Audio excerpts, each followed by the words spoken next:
It's been really important for me to weave difficult and sometimes really challenging issues into really good stories. So I pay a lot of attention to flow and, character development and setting and pace and humor as well. I'm Farzana Doctor from South Etobicoke, and I am Homegrown. I'm speaking to you from my partner's stained glass workshop, which is the garage behind our house. I sometimes like to write in here too. My latest book is 7, and it's a book about a 40-year-old woman who goes back to India on a marriage-saving trip with her husband and daughter.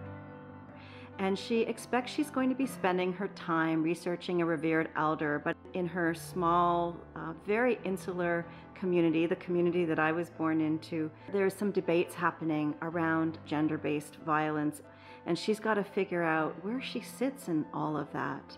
And through the process, she develops a deeper understanding of herself.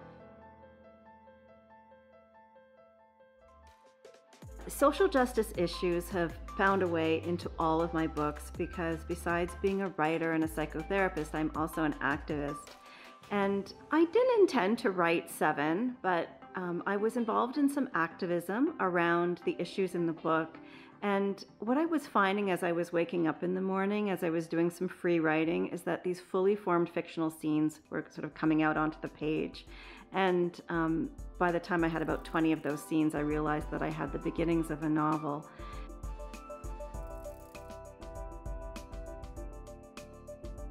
I get up in the morning and the first few hours are devoted to my writing life.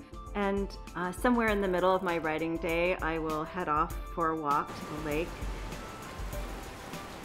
There's something really amazing about the vastness of Lake Ontario, and it often clears my mind, and some new idea will pop up, and I'll scramble to, write it into my phone so that I'll remember it for when I come back to the house.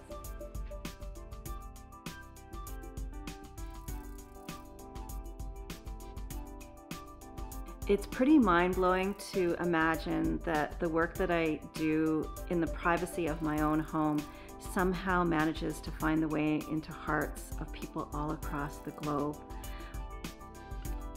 Every so often, I'll get an email from someone who tells me that my work touched them, and that is the best feeling ever.